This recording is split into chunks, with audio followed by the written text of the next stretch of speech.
U.S. media may be in the back pocket of big corporations, lobbyists, and the defense contractors. Censored and respun news dominate the major networks, but reality still leaks out on Comedy Central, often disguised as humor.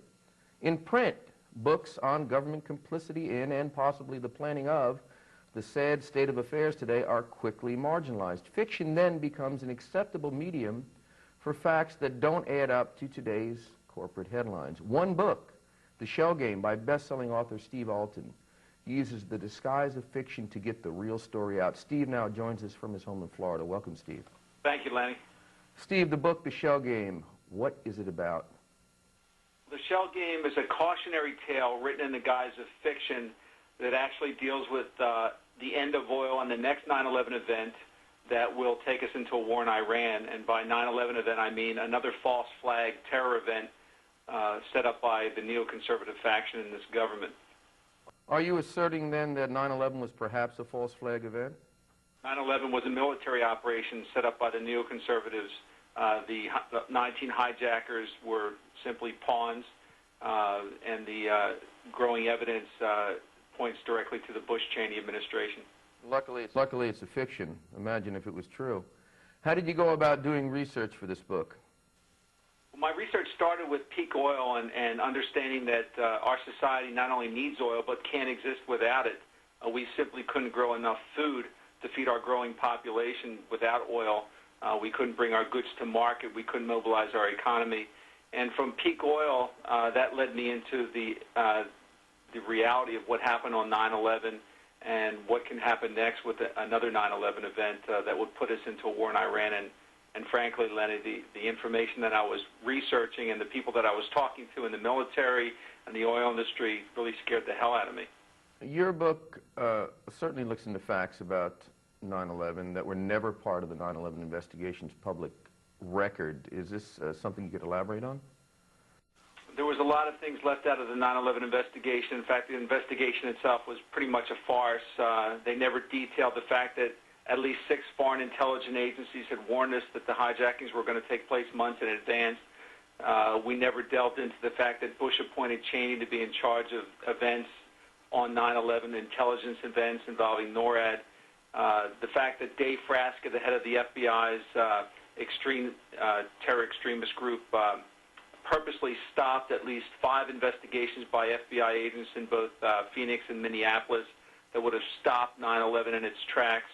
The war games that were scheduled on the morning of 9/11 that purposely pulled our jet fighters out of the northeastern defense quadrant where the hijackings took place, which is the reason that none of these hijacked planes were intercepted. The World Trade Center collapsed from the 2 towers to World Trade Center number 7, which wasn't hit by anything. And it goes on and on and on. The Shell Game extrapolates from that information to present the next 9/11. This sounds like a litany of every conspiracy theory that goes on the internet. What makes your book more believable, even though it's written as a fiction? I know you like to present it as a realistic scenario. What makes your book more convincing, and how do you think that you're going to reach more people through the method that you choose to present it? Well, first of all, it's written as a novel, and so it attracts a different type of audience.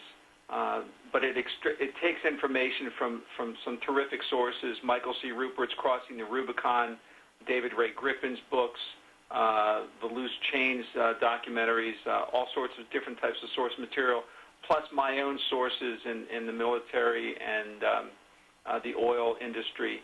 And so even though it's a novel, the facts within it I endeavor to be accurate and even source those facts in the back of the book.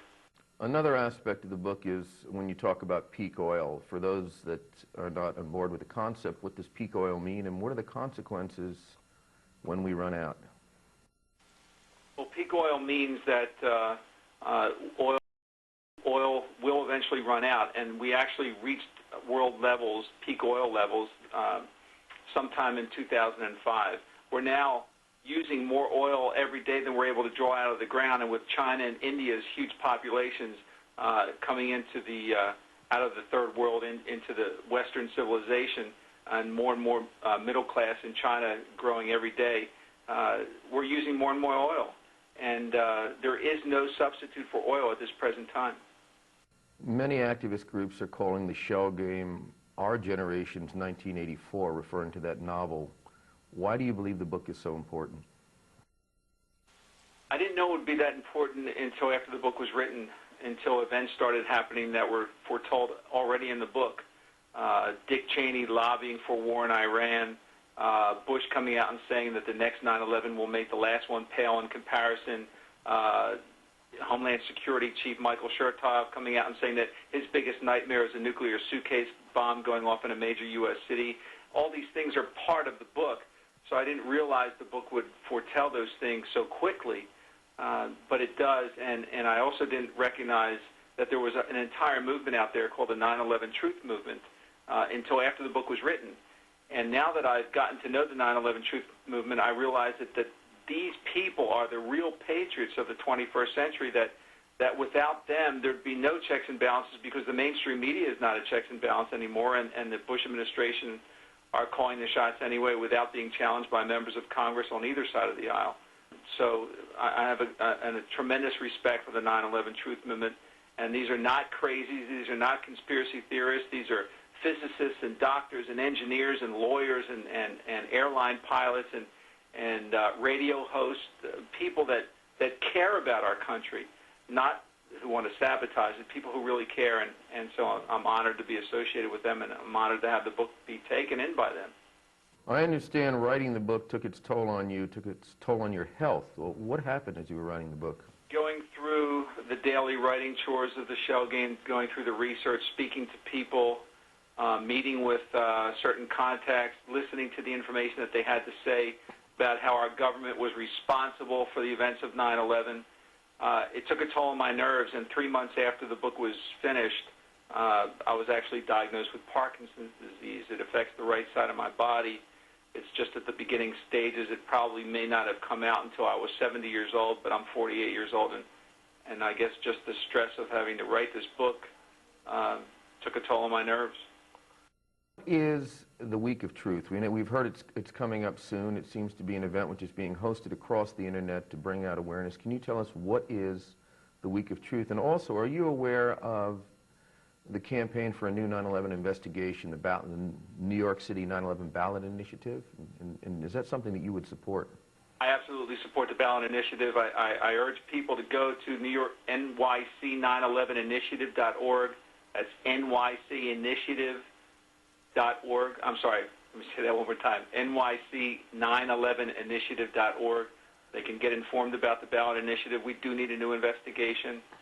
As far as the Week of Truth, the 9/11 coalitions, the peace activists have gotten together to create an event called the Week of Truth. These will be monthly events. The first one, as you mentioned, April 16th to 22nd, is a nationwide buy-in of the shell game. The purpose being that if everybody who's listening to this interview can buy at least 2 copies of the book, whether it's from Amazon.com or Barnes & Noble or Borders or some type of bookstore that reports to the New York Times, that could elevate the book to the top 10 of the New York Times best-selling list and institute more interviews nationwide on shows like David Letterman or Jay Leno or Jon Stewart's The Daily Show, something that could get more people aware of the things going on about 9/11. So by bringing the 9/11 organizations together, the activists they want to show that by working together they can flex their muscle as well.